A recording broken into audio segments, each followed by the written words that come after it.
যে ন্যারেটিভ তৈরি করা বা বয়ান তৈরি করাটা খুব গুরুত্বপূর্ণ।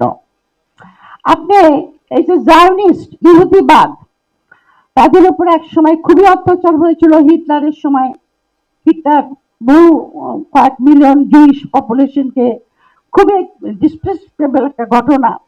কিন্তু কোন একটা কিছু হলে মানে গাজাতে জেনোসাইড চালাচ্ছে তখনও হলোকস্টের কথা নিয়ে আসবে বয়ান, কন্টিনিউয়াস রেকর্ড, সিনেমা, থিয়েটার, গল্পের বই, যেটা ব্রাহ্মণরাও করে। কত যে গল্প, কত যে কবিতা, কত যে হাহাকার। বঙ্গমাতাকে আমরা ভেঙে দিয়েছি, তো বঙ্গমাতা তো তুমি ভাঙলে, এখন আমাকে দোষ দিয়ে লাভ কি?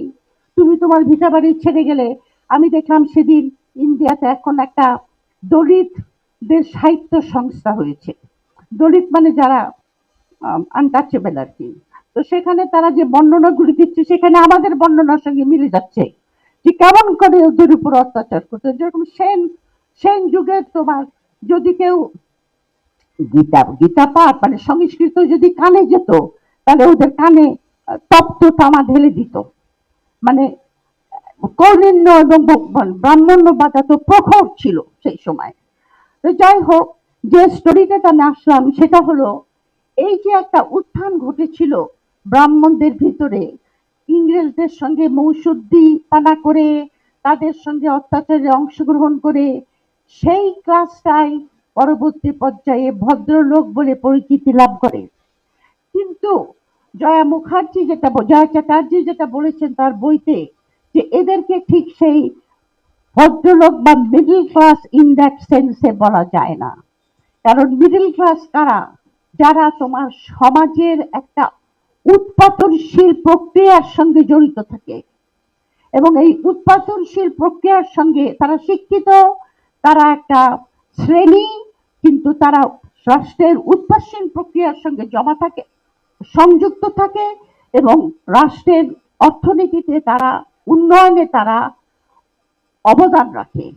আর ক্যালকাটা বেশ জমিদার ভদ্রলোকটা ছিল জমিদার। এখানকার যারা জমিদার ছিল তারা কলকাতাতে থাকতো সবাই। এই যে আমরা সমস্ত মুভি টুভি দেখি না, বিরাট বিরাট বিল্ডিং, দুর্গা পূজা হচ্ছে, একেবারে হাজার হাজার লোক খাওয়াচ্ছে, এগুলি সবই পূর্ব বাংলার জমিদার।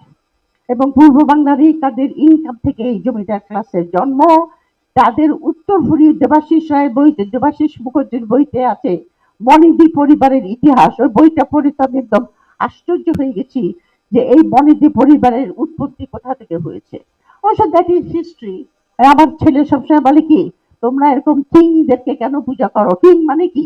আমরা কিং বা কি বলে, প্রত্যেক যারা কিং এম্পারার তাদের পূর্বপুরুষ কেউ না কেউ ডাকাত ছিল, ডাকাতি করে টাকা পয়সা জোগাড় করে একসময় রাজা হয়েছে। But that's history.